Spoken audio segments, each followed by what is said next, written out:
Sir NDA government అధికారంగా వచ్చి 7 నెలల కాలం అవుతుంది. 7 నెలల కాలంలో పరిపాలన ఎలా ఉంది సార్? రాష్ట్రంలో చంద్రబాబు నాయుడు పరిపాలన పట్ల మిక్స్డ్ రియాక్షన్ కనపడతా ఉంది. ఎందుకంటే గతంలో జగన్మోహన్ రెడ్డి పరిపాలన చూశారు. అంతకుముందు కూడా చంద్రబాబు నాయుడు గారు 5 years పరిపాలన చేశారు. కాబట్టి ఏమంటే గతంతో పోల్చినప్పుడు కొద్దిగా భిన్నంగా ఉందని చెప్పక తప్పదు. రెండోది ఏమంటే చంద్రబాబు నాయుడు గారు తన నైజానికి భిన్నంగా అనేక వాగ్దానాలు చేశాడు ఎన్నికల్లో. ఇదేమైనా సరే ఎలక్షన్స్లో గెలవాలనే ఉద్దేశంతో అన్ని వర్గాల ప్రజలను ఆకట్టుకోవడానికి, ఓట్లు పొందడానికి అలివిగాని వాగ్దానాలు చేశారు. మరోవైపు ఆర్థిక పరిస్థితి బాగాలేదని కూడా ఆయన చెప్పాడు. మరి ఆర్థిక పరిస్థితి బాగాలేనప్పుడు ఇన్ని వాగ్దానాలు చేసినప్పుడు వాటన్నిటిని అమలు చేయడం అనేది ఏ ప్రభుత్వానికైనా కొద్దిగా కష్టమే. కాబట్టి అది స్పష్టంగా ఇక్కడ కనపడతా ఉంది. ఎందుకంటే పబ్లిక్ ఎట్లంటే నువ్వు చెప్పకపోతే వాళ్ళు కొత్తగా డిమాండ్ ఫ్రేమ్ చేసుకుని అడగడం అది వేరే. కానీ ఎప్పుడైతే నువ్వు ఎన్నికలప్పుడు పదే పదే చెప్పిన తర్వాత అధికారంకి వచ్చినప్పుడు అవి చేయమని అడిగేది మామూలే. కాబట్టి ఇప్పుడు చేయడం అనేది అంత ఇబ్బందికరంగా ఉంటుంది. కానీ పెన్షన్స్ 4,000 rupees చేయడం అనేది అది నిజంగా అది మంచిదే. అది చాలామందికి ఉపయోగపడుతూ ఉంది, పేదవాళ్ళకి. ఇంకా అది దీంతో పాటు సిలిండర్స్ తోటి చేశాడు. కానీ చేయాల్సిన వాగ్దానాలు ఎక్కువ ఉన్నాయి, అమలు చేయాల్సిన వాగ్దానాలు ఇంకా ఎక్కువ ఉన్నాయి. ఇక వాటన్నిటిని అమలు చేయాలన్నప్పుడు సహజంగా నిధులు కావాలి.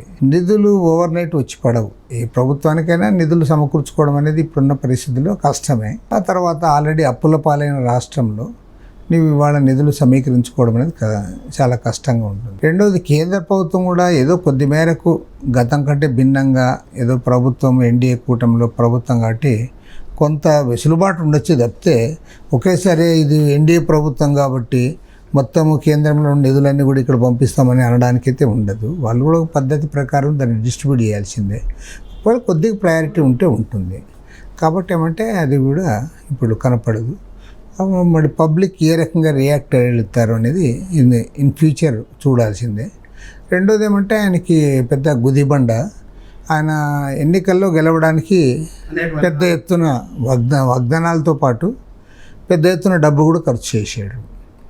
అది రాష్ట్ర స్థాయిలో ఆయన ఇవ్వడమే కాకుండా కింది స్థాయిలో ఉన్న అభ్యర్థులు కూడా వారు కూడా చాలా పెద్ద మొత్తాలు ఖర్చు చేసి ఎన్నికల్లో గెలిచారు. కాబట్టి ఇంకా అధికారంకి వచ్చారు. ఇప్పుడు అధికారం ఉంది కాబట్టి వాళ్ళు ఆ డబ్బు సంపాదన దానికోసం వాళ్ళు అనేక రకాల ప్రయత్నాలు వారు చేస్తూ ఉంటారు. తర్వాత వారితో పాటు అధికారంలో ఉన్నటువంటి లేదా అధికార పార్టీకి సంబంధించిన వాళ్ళు కూడా ఇప్పుడు మా గవర్నమెంట్ వచ్చింది, గతంలో మాకు అవకాశాలు లేవు, ఇప్పుడు సంపాదించుకోవాలనే దాంతో వాళ్ళు కొంత. కాబట్టి ఏమంటే ప్రభుత్వానికి ఇప్పుడు వాళ్ళు ఎప్పుడైతే డబ్బు సంపాదనలో కొంతమంది ఏమో చాలా తెలివిగా ఏదైనా వస్తే దాంట్లో చేసుకునే వాళ్ళు ఉంటారు. అది పబ్లిక్ కూడా దాన్ని ఎంత పెద్దగా ఇదనరు. కానీ కొంతమంది ప్రజాప్రతినిధులు అడ్డమైన దాంట్లో కూడా చేయబెట్టడము, ప్రతి దాంట్లో బెదిరించడము, తర్వాత అధికారులతో కూడా బెదిరించి డబ్బులు వసూలు చేయడము, ఇట్లాంటివి చేసేవాళ్ళు ఉన్నారు. అది సహజంగానే ప్రభుత్వానికి కొంత చెడ్డ పేరు రావడానికి అవకాశం ఉంటుంది. సూపర్ 6లో కొన్ని పథకాలు మీరు అమలు చేస్తామని చెప్తున్నారు. ఎన్డీఏ కూటమి ఉచిత ఇసుక అన్నారు. ఉచిత ఇసుక చూస్తేనే గ్రౌండ్ లెవెల్లో ఒక తారాస్థాయిలో ఉంది. వీళ్ళు గవర్నమెంట్ చెప్పేది ఉచితం అంటున్నారు, కానీ అక్కడ చూస్తేనేమో టన్ను చూస్తే 10,000, 12,000 రూపాయలు అమ్ముతుంది. దాన్ని చూస్తే ఇలా మేము ఫ్రీ అని చెప్తున్నారు. ఏదో వర్క్ ఏదైతే ఉందో మిషన్ ఛార్జ్ తీసుకుని చెప్తున్నారు, కానీ గ్రౌండ్ లెవెల్ అలా అయితే లేదు. ఉచిత ఇసుక అనేది ఒక దశలో చాలా నెగిటివ్ ఇది వచ్చింది కూడా, కానీ మళ్ళీ దాన్ని కొద్ది సర్దుబాటు చేశారు. ఇప్పుడు మరీ అంత ఎక్కువగా లేదు, రేట్ అయితే తగ్గింది. ఉచిత ఇసుక అంటే ఉచితమనేం కాదు, బట్ గతంతో ఇప్పుడు పబ్లిక్ కూడా ఎట్లున్నారంటే వాళ్ళు ఉచిత ఇసుక ఇస్తారంటే కూడా ఎవరు నమ్మేవాడు ఉండడు. వాళ్ళు గత ప్రభుత్వంలో ఒక ట్రాక్టర్ ఇసుక ఎంత ఉంది లేదా ఒక లారీ ఇసుక ఎంత ఉంది, ఇప్పుడు ఎంత ఉంది అనేది వాళ్ళు బేరీజ్ వేస్తారు. ఇప్పుడు గతం కంటే తక్కువ ఉన్నప్పుడు వాళ్ళు పబ్లిక్ కూడా అప్రిషియేట్ చేశారు. ఇంకా ఒక దశలో గతం కంటే ఎక్కువ లేదా గతంతో సమానంగా ఉండింది. అప్పుడు చాలామంది క్వశ్చన్ చేశారు, మీరు ఉచిత ఇసుక అన్నారు కదా, ఉచితంగా ఎక్కడిచ్చారు మీరని చాలామంది అడిగారు. చివరికి ముఖ్యమంత్రి గారే పదే దాని గురించి మాట్లాడాల్సి వచ్చింది. అల్టిమేట్గా ఏమంటే ఇప్పుడైతే కొంత అంత అప్పుడు ఉన్నంత స్కేర్సిటీ లేదు, నెంబర్ 1. నెంబర్ 2 ఏమంటే రేటు కూడా కొద్దిగా అదుపులోకి వచ్చింది. కాబట్టి ఇప్పుడు పెద్దగా దాని గురించి మాట్లాడడంలే. సార్, గతంలో ఇదే చంద్రబాబు ప్రభుత్వంలో సిపిఐ కానీ వామపక్షాలు కానీ విద్యుత్ ఛార్జీలు అనేక ఉద్యమాలు చేశారు, లాఠీ ఛార్జీ కూడా తిన్నారు. కానీ ఇప్పుడే ఇదే ఎన్డీఏ గవర్నమెంట్లో విద్యుత్ ఛార్జీలు పెరిగింది, కానీ సిపిఐ పోరాటం అక్కడ కనిపించట్లేదు. ఇప్పుడు విద్యుత్ ఛార్జీలు పెంచినప్పుడు మేము అన్ని చోట్ల దాన్ని వ్యతిరేకించాము. రేపు మళ్ళీ 7వ తేదీ నాడు విజయవాడలో, 10వ తేదీ నాడు కర్నూలులో పెట్టారు. కాబట్టి మేము సిపిఐ సిపిఎం ఆల్రెడీ మేము ఇద్దరు డిస్కస్ చేసుకున్నాం. ఇతర వామపక్షాలతో కూడా ఇవాళ సంప్రదిస్తూ ఉన్నాం. రేపు 7వ తేదీ మళ్ళీ దానికి ప్రొటెస్ట్ మాదంతా ఉంటుంది. ఎందుకంటే అబ్నార్మల్గా పెంచారు. ఏదో 1000 కోట్లు 2000 కోట్లు అంటే అది పెద్దగా కనపడేది కాదు, పబ్లిక్ కూడా అంత రియాక్ట్ అయ్యేవాళ్ళు కాదు. కానీ ఇప్పుడు అట్లా కాదు. ఆయన ఏమి ఎలక్షన్లప్పుడు మేము కరెంట్ ఛార్జీలు పెంచమని వచ్చాడు అధికారంలోకి. వీలైతే తగ్గిస్తాము. ఒకటి ఇప్పుడేమి పబ్లిక్ ఏమి తగ్గించకపోగా ఆయన పెంచుతున్నాడు. ప్రజలు కూడా ఎట్లంటే తగ్గించకపోతే అంత పెద్దగా మాట్లాడరు కానీ, బట్ పెంచితే మాత్రం కొద్దిగా రియాక్ట్ అవుతారు. ఆ పెంచిన పెంపుదల కూడా ఎట్లుందంటే ఒకసారి ఫస్ట్ 6072 కోట్లు, తర్వాత మళ్ళీ 9412 కోట్లు, అంటే ఒకేసారి 15400 కోట్ల రూపాయల భారం, 86 కోట్ల రూపాయల భారం పడతా ఉంది. ఇది ఖచ్చితంగా ప్రజలు వ్యతిరేకిస్తున్నారు. తర్వాత ఇంకా భవిష్యత్తుగా పెరుగుతుంది తప్ప తగ్గేది ఏమి ఉండదు. ఎందుకంటే మళ్ళీ ఇప్పుడు అదానితో సెకీ అగ్రిమెంట్ ప్రకారము దానిది అది 25 ఏళ్ల పాటు అదనపు భారం పడుతుంది. కాబట్టి ఏమంటే వీటన్నిటిపైన కూడా రేపు మేము 7వ తేదీ నాడు విజయవాడలో పక్షాలంతా సంప్రదిస్తూ ఉన్నాం. సిపిఐ సిపిఎం మేమిద్దరం కూడా ఆల్రెడీ ఒక అంగీకారానికి కూడా వచ్చాం. ఖచ్చితంగా దీన్ని వ్యతిరేకిస్తూ మా పోరాటాలు ఉంటాయి.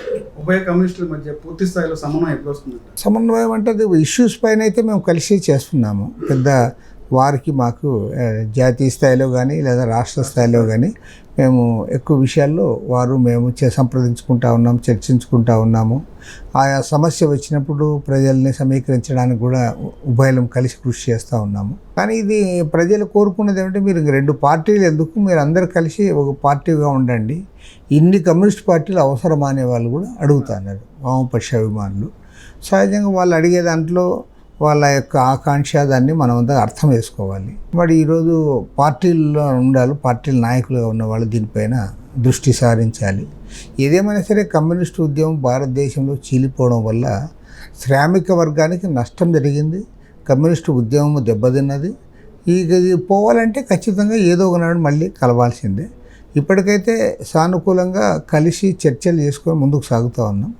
ఏదో ద డే విల్ కమ్, ఏదో ఒక రోజు అందరం కూడా ఒకే జెండా కింద వస్తాం. కమ్యూనిస్టులకి గతంలో ఉన్నటువంటి పోరాట ఉద్యమం పెట్టడం ఇప్పుడు లేదంటారు, పోరాటం చేయడం తగ్గింది. పోరాటం తగ్గింది. కమ్యూనిస్టులు చేయడం వల్ల పోరాటం వస్తుంది, కమ్యూనిస్టులు వెనకపోవడం వల్ల పోరాటం తగ్గుతుంది అనేది అదే ప్రజల నిలబడే కమ్యూనిస్ట్ అనేది అనాదిగా ఉన్నటువంటి మాట. అదే ఇప్పుడు పబ్లిక్ వాళ్ళు ఫీల్ అయ్యేదాన్ని బట్టి, వాళ్ళకున్న గ్రావిటీ ఇది బట్టి, ఆ సమస్య యొక్క తీవ్రతను బట్టి వాళ్ళ స్పందన ఉంటుంది. ఇప్పుడు మీరంటే కరెంట్ ఛార్జీలు దానిపైన మీరు ఏం చేస్తున్నారు? కరెంట్ ఛార్జీలు దానిపైన మేము ఆల్రెడీ యాక్చువల్గా అన్ని జిల్లాల్లో కూడా మీరు చేయండి అని కూడా మేము చెప్పాము. మా వాళ్ళు చేశారు, కానీ ఓన్లీ కార్యకర్తల వరకే చేశారు తప్ప పబ్లిక్ ఇంకా పెద్ద ఇది రాలే. ఇప్పుడు భారం పడినప్పుడు ఆటోమేటిక్గా పబ్లిక్లో కొంత స్పందన వస్తుంది. కాబట్టి ఏమంటే పబ్లిక్లో వచ్చే స్పందన బట్టి ఉంటుంది. కమ్యూనిస్టులు బలపడకుండా, కమ్యూనిస్టులు అంటే జనం చేరకుండా ఉండడానికి కూడా ప్రభుత్వాలు, పాలక పార్టీలు వారు కూడా వాళ్ళ పద్ధతిలో వాళ్ళు ప్రయత్నం చేస్తారు. ఇవాళ సంక్షేమ కార్యక్రమాలు ఇచ్చేదాని ద్వారా లేదా ఇతరేతర ప్రజలను ఆకట్టుకోవడానికి వాళ్ళు కూడా వాళ్ళ పద్ధతిలో వాళ్ళు చేస్తూ ఉంటారు. కాబట్టి ఏమంటే పోరాటాలు అనేది కమ్యూనిస్టులు సృష్టిస్తే వచ్చే పోరాటాలు కాదు, ప్రజల నుంచి ప్రజా సమస్యలపైన వాళ్ళు కదిలేదాన్ని బట్టి ఉంటుంది. ఆ ప్రజా సమస్యల పరిష్కారం కోసం దానికి నేతృత్వం, అంటే ఆ ఉద్యమాలకు నేతృత్వం వహించాల్సిన బాధ్యత అది కమ్యూనిస్టులే తీసుకోవాలి. కమ్యూనిస్టులు దాంట్లో వెనక్కిపోకుండా ఈ జనాన్ని సమీకరించే దాంట్లో, జనం సమస్యలు పరిష్కారం చేసే దాంట్లో ముందుంటే ప్రజల నుంచి ఆదరణ కూడా పెరిగే అవకాశం ఉంటుంది. ఇవాళ దేశవ్యాప్తంగా లేదంటే ప్రపంచవ్యాప్తంగా వస్తున్న మార్పులు ఏమంటే ఈరోజు ఈ నూతన ఆర్థిక విధానాలు రావడము, కొత్త పద్ధతిలో ప్రజల్ని ప్రభావితం చేయడానికి పాలక పార్టీలు ప్రయత్నం చేయడము, కార్పొరేట్ వర్గాలు వాళ్ళు కూడా చేయడము, తర్వాత ప్రజల్లో కూడా కొంత మార్పులు రావడము, ఇవన్నీ కూడా ఉన్నాయి.